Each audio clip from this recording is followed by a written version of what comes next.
This day in sports history. Hey, I'm golf broadcaster Matt Adams. The updated and expanded second edition of my book, The Golf Round I'll Never Forget, Golf's Biggest Stars Recall Their Finest Moments, is now available. Readers can expect to march with Arnie's Army at the 1960 U.S. Open, relive Jack Nicklaus's remarkable 1986 Masters win, and be amazed by the Tiger Slam. The Golf Round I'll Never Forget, Golf's Biggest Stars Recall Their Finest Moments. Pick it up where fine books are sold, including BarnesandNoble.com and Amazon.com. And welcome back to This Day in Sports History, a member of the Sports History Network. You can find more info and more podcasts at sportshistorynetwork.com. It's August 30th, and on this day in 1904, it was the wildest Olympic marathon ever. So, a couple of things to know first. The 1904 Olympics were held in St. Louis. Pierre de Coubertin wanted New York to host the games, but they refused. Chicago was next in line to be asked and would have hosted, but President Theodore Roosevelt said it should be St. Louis, right in the middle of the country. Not an easy place to get to for a lot of European countries, and so they didn't even bother sending athletes. Second, the games were kind of secondary to what else was going on in St. Louis at this point, the World's Fair. St. Louis made zero preparations for the Olympic Games. They didn't build any stadiums, they didn't build any pools, and so on this day, it was the marathon with a distance of 24.85 miles. The weather was downright hot and it was humid. 31 runners started the race, and one of those 31 was a Cuban mail carrier named Felix Carvajal that had raised money to travel to the games from fellow Cubans. When he got to New Orleans, though, he lost most of his money gambling, and he had to walk and hitch an occasional ride from New Orleans to St. Louis, relying on the kindness of strangers to feed him along the way. He had not trained for distance at all. He didn't know anything about running or pacing. And when he lined up at the start line, he was wearing a long-sleeve shirt, long woolen pants, and heavy boots. A few of the American runners helped him out a little bit by suggesting that he cut off the sleeves just above the elbow. And maybe he should cut those woolen pants just above the knee, and then they loaned him a pair of flat running shoes. When the race got going at 3:03 in the afternoon, and the temperature soaring well into the 90s, it was mostly chaos. The footing was tough, with lots of cracked stones along the way, and there were men on bikes who were shouting at their runners, cars out front kicking up dust and making it difficult to see the way and breathe. There were delivery wagons, trolleys, even people out walking their dogs on the course. Now, the course had 7 hills, some with brutally long ascents. In many places, the cracked stone was strewn across the roadway, creating perilous footing. American Fred Lors was among the leaders for the early part of the race, and even got out ahead of the cars, kicking up the dust and the dirt. Around mile 9, though, he began to tire and cramp. He was still about 3 miles from the only water stop that was allowed along the race course. Lors decided to quit the race instead, and he moved to the side, waving at the other runners as they passed by. Lors wandered for a little bit. He hitched a ride and was let off about 4 miles from the finish line. He thought. Well, he started running again, and he crossed the finish line, and he was hailed as the winner, even though, just by the looks of him, it did not look as if he had been affected by the heat or the dust along the way throughout the course of the race. And if they didn't know, well, he wasn't telling. He was close to accepting the gold medal from Roosevelt's daughter when the second-place finisher crossed the line. Thomas Hicks had at least run a marathon before and had been one of the pre-race favorites, and when he finished, he looked a lot different than what Lors looked like. Hicks was covered in dust and grime, and he was visibly tired. When race officials saw that, they started asking some questions, and finally, Lors confessed that he'd taken a car ride for 13 miles of the race. Lors would eventually be banned for life for his stunt. That ban was later rescinded.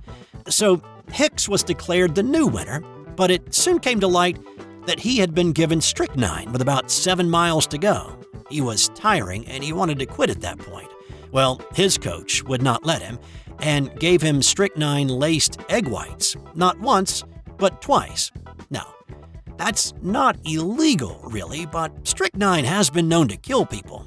But at this point in history, it was used as a stimulant. Its use in rat poison and Agatha Christie mysteries would come later.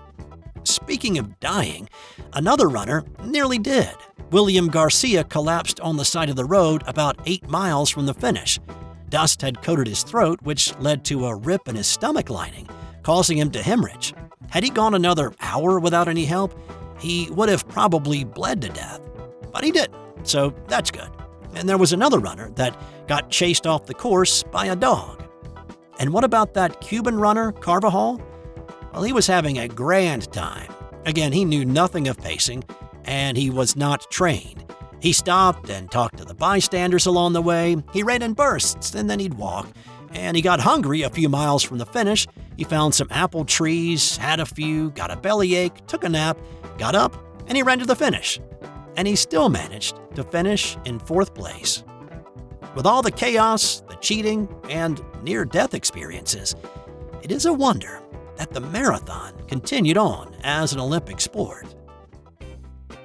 On this day in 1991, Mike Powell finally broke a record that many had been reaching for nearly a quarter century. Well, really, Mike Powell had just been chasing Carl Lewis for almost a decade. Those two had battled it out in long jump competitions from the Olympics to the World Championships and other meets all around the globe. But both men wondered if anyone could reach the rarefied distance of 29 feet, 2.5 inches. That was the length of Bob Beamon's gold medal-winning long jump at the 1968 Mexico City Olympics. For 23 years, it stood as the Mount Everest of records until Powell bested not only Carl Lewis, but also topped Beamon's mark with a leap of 29 feet, 4.5 inches in Tokyo at the World Track and Field Championships. Interestingly, 15 minutes before Powell's jump, Lewis had jumped 29 feet, 2.75 inches, also beating Beamon's mark. But it was disallowed because of an excessive tailwind. Powell's jump was within the accepted limit. Powell's new world record and win on this day also snapped Lewis's 65 consecutive long jump wins over the previous decade. And Powell's mark he set on this day is still the world record, 33 years later.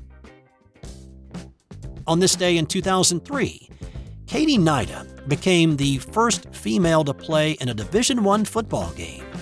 Knida suited up for the New Mexico Lobos against the Texas State Bobcats. To say this was a blowout would be a bit of an understatement. The Lobos won the game 72-8. After Hank Baskett scored on a 20-yard touchdown pass to give New Mexico a 56-point lead in the 4th quarter, Lobos coach Rocky Long sent Knida out to make history. She knocked the point after through the uprights to score her first collegiate point. She came back a few minutes later and kicked another one to provide the final margin of victory. Knida had been on the roster at the University of Colorado in 1999 and 2000, but never saw the field and suffered harassment from her teammates and a sexual assault that she detailed in her 2005 book, Still Kicking: My Journey as the First Woman to Play Division I College Football. And before there was LeBron James or Michael Jordan, before even Moses Malone, Kareem Abdul-Jabbar, or Bill Russell, there was William "Pop" Gates. On this day in 1917, Gates was born in Decatur, Alabama. He grew up in New York City, and he went on to become one of the greatest basketball players you probably never heard of. Before Moses Malone became the first player to make the jump from high school to the NBA in 1974, Gates did something similar in 1939, going from Benjamin Franklin High in New York to play for the New York Renaissance. Now, the Wrens were a professional barnstorming basketball team in the vein of the Harlem Globetrotters, traveling all over the country to play. Gates remembered playing every day of the week, hopping on a bus and traveling up to 300 miles to play a game, and then load the bus up again for another long journey to a metro or small town.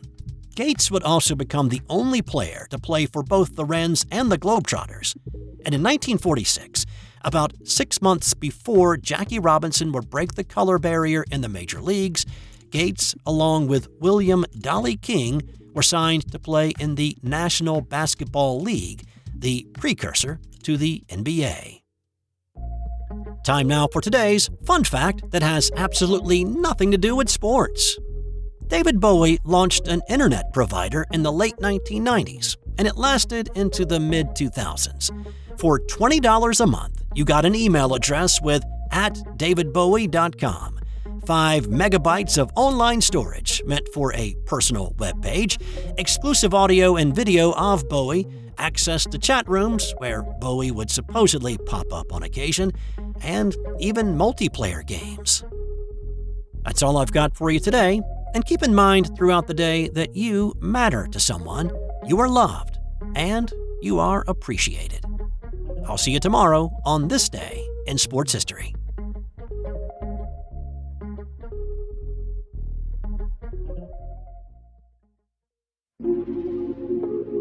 This has been an original Thrive Suite production. Hey there, sports history fan. This is Arnie Chapman, a.k.a. the Football History Dude, and I hope that you enjoyed this recent episode presented by the Sports History Network and were able to learn some good old-fashioned sports history knowledge nuggets.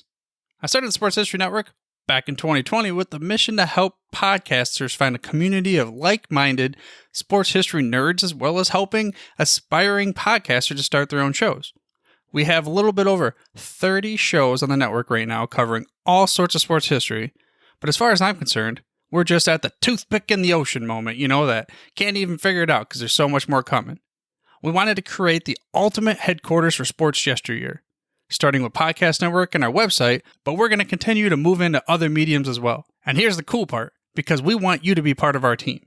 So if you're interested in starting your own podcast, or maybe being a guest on one of our shows, or who knows, maybe even writing an article for us over on the website. Seriously, all you gotta do is reach out to us on the contact page over at sportshistorynetwork.com. You can be as technologically savvy as a Neanderthal tapping on a stone trying to figure out this whole hieroglyphics thing back in the day. Again, it doesn't matter, because even if you don't understand the whole podcast space, we have a production team that can pretty much help you out with doing everything. All you gotta do, head over to sportshistorynetwork.com, head to the contact page, fill it out. That message goes right to me, and I'll reach out to you as soon as I can. But for now, dude, I'm through if you're through.